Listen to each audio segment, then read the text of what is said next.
ازيكم يا اساطير؟ عاملين ايه؟ النهارده جايبين لكم انمي جبار اسطوري ما فيهاش هزار، وهو الانمي المنتظر بلو لوك، اللي حرفيا من كتر الحماس عيون الشخصيات بتوديك لعالم اخر، عالم انت بتنفصل فيه عن العالم الواقعي المقرب بتاعنا ده يا صديقي، وبتعيش ادرينالين ودوبامين خرافي. مش عايز اطول عليك اكتر من كده، يلا بينا نبدا. وبنشوف في بدايه الحلقه المعركه الملحميه بين رين واخوه ساي، اللي مسك الواد مش عقده نزل فيه تقطيع تلطيش فشخ حرفيا، ولكن كرويا يا صديقي، وبيديله واحده بدال ولا تدك يا معلم، بيحاول ياخدها معاه الا ان ده بيديله واحده 360 بيدمره بيها، وبعد كده بيقول له انتوا ضعفاء، ما ينفعش نقارن نفسنا بلاعبين بريطانيا، احنا ضعفاء رين، انا وانت ما ينفعش نبقى مهاجمين، وعشان كده انا غيرت مكاني. رين بيكون مصدوم جدا، وبنستكمل الاحداث وقت ما ايجو بيعرف الكل انهم هيواجهوا المنتخب الياباني بقياده ايتوشو ساي. رين مصدوم، ايجو بيقول لكل اللعيبه الفوز عليهم سيمنحكم بشرف التمثيل للمنتخب الوطني، بس لو خسرنا هنبقى خسرنا كل شيء، هنخسر مشروع بلو لوك. دعونا نبدا ايتها الجواهر غير المصقوله، فمن سيغير هذا الجيل هم انتم يا نخبه القفل الازرق. ساعتها ايساجي بيسمع الكلام بينصدم، معركه تمثيل المنتخب الياباني، انا تم تغييري هنا، انا ما كنتش شخص مميز، لو كسبنا نقدر نبقى الجيل القادم للمنتخب الياباني. ايساجي بيبص وهو مذهول وبيقول الكلام ده بيعني ان انا اقدر اغير حياتي بالكامل من خلال المباراه دي. ساعتها رايتشي بيساله ثواني كده يا عم ايجو، انت بتقول 11 لاعب، ده يعني ان احنا مش هنلعب في مراكزنا؟ بيقول له ايوه، اكيد واحد فيكم هيلعب كحارس، واقدر ااكد له ان الحارس ده مهارته هتكون احسن من كل اللي في بلو لوك.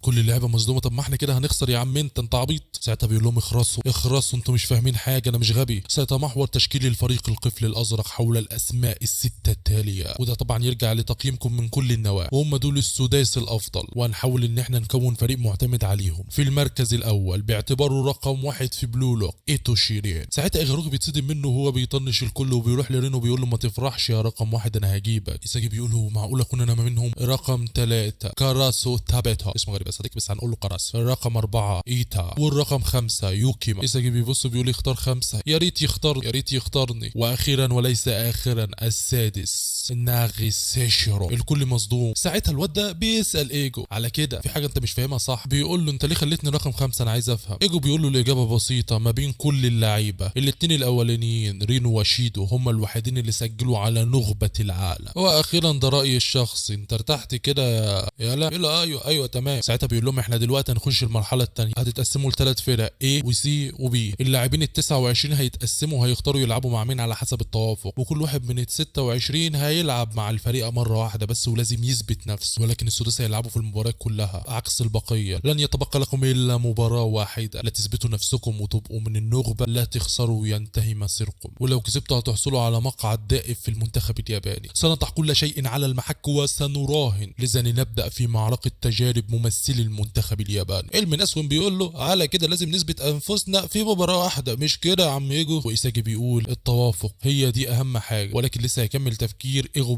بيقاطع الكل، بيقول ولكن على الحال ده في لاعب هيلعب مباراتين، وعشان كده لازم نعين اللاعب السابع. اللاعب السابع هو باتشيرا ميغورو. ايساجي بيبص وبيكون مصدوم، انا كنت بلعب مع الثلاثه دول وهم بقوا افضل مني. وفي نفس الوقت بتتفتح بوابه، ايجو بيقول البوابه دي يخشها الفريق الاقوى، السداسي الاقوى يخشوها ويسيبوا المدعكه لهؤلاء الصعاليق. وبعد ما بيمشي بيدي نصيحه لل 29 الفاضيين، بيقول لهم مفتاح اجتياز هذه التجارب الاثبات والتوافق. عارفين يعني ايه؟ لازم ان انتوا تختاروا اللعيبه اللي انتوا عارفين ان اسلوب لعبكم يتناسب معاهم، اسلوب لعبكم يكون شبيه ليهم. خليكم عارفين ان انتوا مش عايزين لعيبه يكونوا شبهكم او لعيبه زمايل، لا دول وحوش، لازم تنقضوا عليهم، هم فرايسكم ايها الوحوش، لازم تقدروا تنقضوا عليهم وتاخدوا اماكنهم، لازم تتقربوا منهم مش لانكم اصدقاء بل لان في مصالح مشتركه. المهاجم هو الاناني اللي ما بيحبش غير نفسه، لازم تحفر المعلومه دي في دماغك، هم دول اللي بيحملوا مصير بلو. لو ايساجي واقف بيعرق ومصدوم، هو إيه اللي بيتقال ده؟ وبعدها بيروح ايساجي والشله بتاعته علشان ياكلوا، وبيبداوا يتخانقوا مع بعض، ولكن مره واحده وساعتها العصبي يقول لهم ما تاكلوا تخرس يا اولاد المجنونه منك ليه، وبيبدا يتكلم جد وبيقول ما كنتش متوقع ان الفريق زد هيتجمع مره تانية، ما كنتش متوقع ان كونيغامي ما يعديش بس يكون الخائن وامامورو وزير النساء وايمون حارس المرمى كلهم يعدوا بس كونيغامي ما يعديش. دي في حد ذاتها حاجه غريبه جدا. وايساجي هو كمان بيفكر في كونيغامي، وكلهم مصدومين من انه اتهزم، مين اللي قدر يهزمه؟ وكلهم مصدومين. ولكن الموضوع بيكون منطقي جدا، منطقي جدا لما يكون عدوه هو تاني افضل لاعب في بلو لوك. ساعتها تشيغري بيتكلم وبيقول لهم خليكم في نفسكم، هو ده بلو لوك، ولو خسرنا قدام المنتخب كل حاجه هتنتهي، ما عندناش وقت ان احنا نقلق على حد. ساعتها العصبي بيقول لهم ايه يا جدعان اخترتوا هتنضموا لمين؟ كون بيقول لهم انا هختار الفريق ايه، وساعتها بقى بيجي الدور على باتشيرا اللي بيقول لهم بصوا بما اني معايا مرحلتين وتجربتين فانا هختار من خلال السحب زي ما تيجي. والعصب بيقول له ايوه يابا بقى خربانه معاك ريتني مكانك. ساعتها باتشيرا بيسال تشيغري بيقول له انا ما قررتش. تشيغري بيسال ايساجي لسه هيتكلم. باتشيرا بيقول انا عارف هو هيختار لا اما هيلعب مع اي او سي عشان ناجي سيشر ثورين مش كده. ايساجي بيقول له ايوه انت عرفت منين؟ بيقول له احنا بنلعب من زمان يا اسطى مع بعض وانا عارفكم وشفتكم وانتوا بتلعبوا سوا، بس لو بتكلم عن رايي فلو انت عايز تثبت كل مهاراتك الحقيقيه هتلعب مع رين، بس لو انت عايز التوافق اللي اتكلم عنه ايغو سان فانت كده هتختار ناجي سيشر. وايساجي بيكون حيران مش عارف يختار مين، يختار الشخص اللي بيلعب معاه ولا الشخص اللي بيمثل قدامه التحدي الاكبر. وبنروح بقى للسداس الافضل وكالعاده ناجي سيشرو قاعد بيلعب وبيخش عليه يوكيميا وبيسلم عليه وبيعرف بنفسه وناجي من غير ما يبص له مكمل لعبه وبيقول له انا بقى ناجي سيشرو يا ابو نضارات اتفضل اقعد جنبي. وفي نفس الوقت بيدخل عليهم شيدا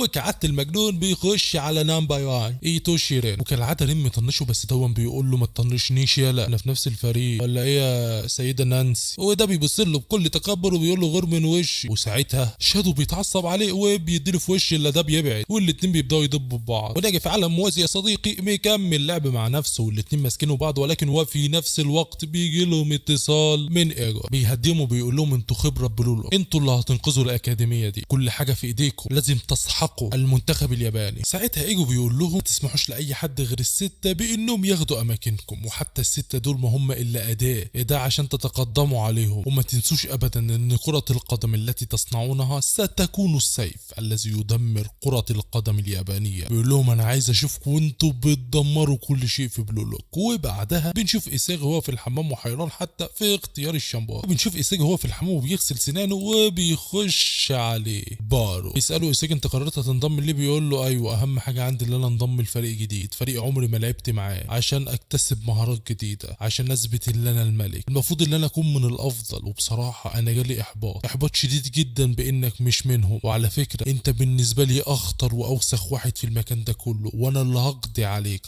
عليك بايديا ويلا سلام. وبيخش عليه الواد دون وبيقول له تقريبا نفس الكلام اللي بارو قاله بس بعد كده بيقول لي ايساجي يا اسطى انا بتكسف خد بعضك واطلع ما بحبش اخش القرط قدام حد. بنشوف ايساجي هو قاعد بيتفرج على المباريات عشان لسه حيران مش عارف ينضم لمين، يحاول يطور نفسه باللعب مع رين ولا يختار الطريق السهل يثبت التوافق بينه وبين ناجي سيشيرو. ووقتها بيخش عليه ريو اللي بيسلم عليه وبيقعد جنبه وبيبداوا يتكلموا عن ان كل واحد فيهم عايز ينضم للشخص اللي هيطوره. ريو بيقول له انا مش عارف. ايساجي بيساله انت مش هتنضم لناجي؟ بيقول له انا عايز انضم له بس انا خايف دلوقتي هو من السداس الافضل في بلو لوك اما انا مجرد شخص عادي هو عمال يتطور وانا اقل منه بكتير. حاسس ان انا في يوم من الايام مش هقدر العب معاه وما عنديش الثقه عشان العب معاه بس انا مش عايز افوت الفرصه اللي تجمعني بيه مره تانية. لو اظهرت له قد انا ضعيف فممكن يتفوق عليا اكتر انا مش عارف انا اعمل ايه. ساعتها ايساجي بيقول له انا زيك يا ريو بس معاك حق لو لعبت مع حد غيره هيبقى افضل مني بكتير انا مش هخسر قدامهم. بيشكر ريو بيقول له خلاص انا عزمت قراري عرفت انا هروح فين. ريو انا هديك نصيحه عزيمتك ارادتك شوف مستواك شوف انت عايز توصل لفين وساعتها قرر تلعب مع مين وحاول تثبت زي ما انا هثبت ان الطريق اللي اخترته هو الطريق الافضل. وتاني يوم بنشوف اللعيبه هم بيجهزوا نفسهم ايساجي بيكون متحمس وبيقول واخيرا ستحدد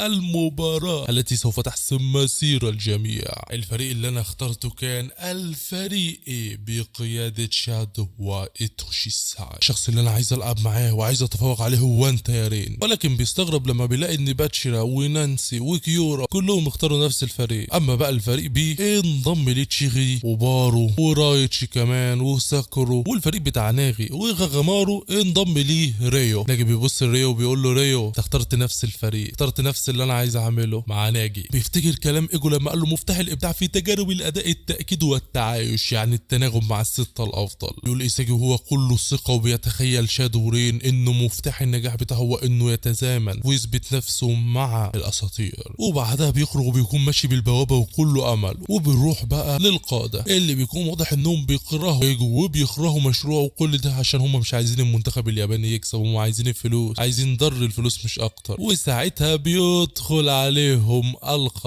قائد المنتخب بتاع اليابان وبنرجع لساجي اللي بيقول مهما يحصل هبقى المهاجم الاقوى في العالم هو ده انا. نكون وصلنا لنهايه فيديو النهارده فلو عجبك ما تنساش تشترك في القناه وفعل زر الجرس وتوصلوا الفيديو ده طبعا 10000 لايك عشان تعرفوا ايه اللي هيحصل في باقي القصه. ويلا بقى اشوفكم في الفيديو الجاي. الجاي. انا معكم عبدو، سلام.